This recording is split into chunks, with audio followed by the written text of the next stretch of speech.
Shalom.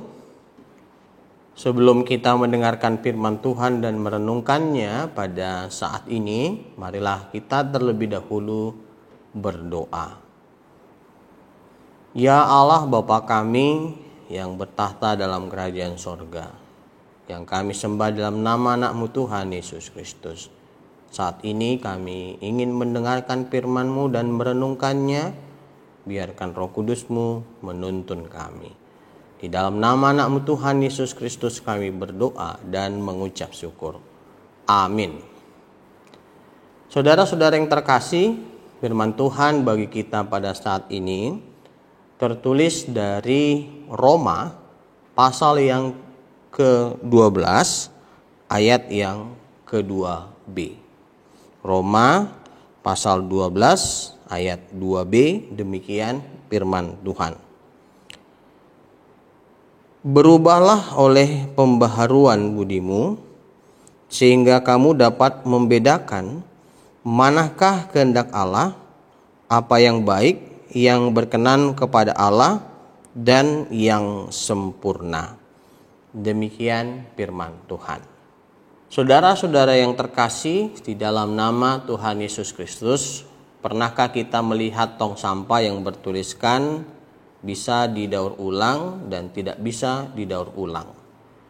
Semula tulisan ini pada tong sampah tersebut biasa saja, hanya sebuah pengingat agar membuang sampah sesuai dengan tempatnya. Tetapi kemudian tulisan pada tong sampah ini memberi pesan yang dalam. Bukankah hidup kita juga meliputi dua bagian?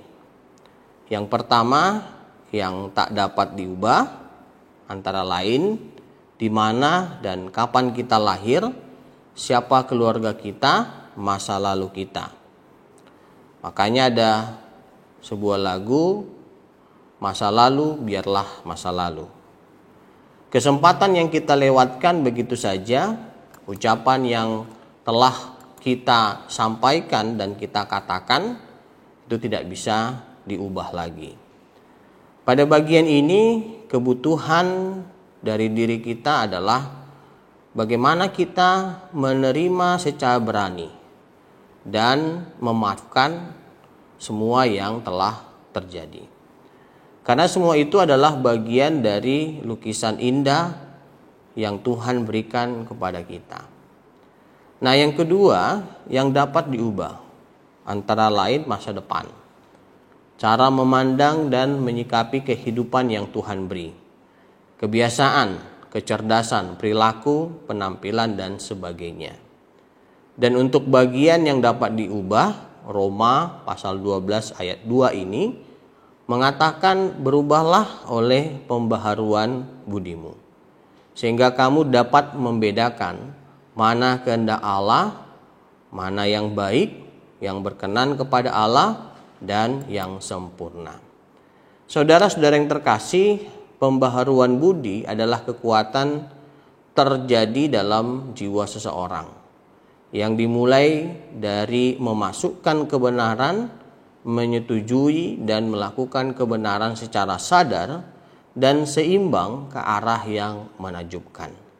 Dalam teks ini setiap orang percaya di Roma diajak Rasul Paulus supaya mereka tidak menjadi serupa dengan dunia ini, tetapi memperbaharui pikiran mereka. Bagaimanakah seseorang bisa mengalami pembaharuan budi? Jawabnya adalah memiliki kepekaan terhadap kehendak Allah. Memiliki kepekaan terhadap kehendak Tuhan diawali dengan relasi yang intim dengan Tuhan. Tanpa relasi yang demikian, seseorang akan sulit membedakan manakah kehendak Allah atau dunia ini. Karena iblis bisa menyerupai malaikat terang. Untuk mendeteksi ini membutuhkan kecerdasan secara rohani dan menempatkan kebenaran Allah secara proporsional dalam hidup kita. Saudara-saudara yang terkasih, untuk menunjang hal tersebut perlu adanya keinginan untuk selalu membaca dan merenungkan firman Tuhan. Karena melalui itu kita akan tahu akan kehendak Tuhan dan berkenan di hadapannya. Sebagaimana yang dikatakan dalam 1 Timotius 3 ayat 16 sampai dengan 17.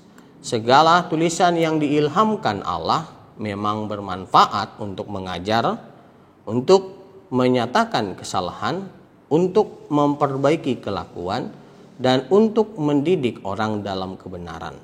Dengan demikian, tiap-tiap manusia kepunyaan Allah, diperlengkapi untuk setiap perbuatan baik. Amin. Mari kita berdoa.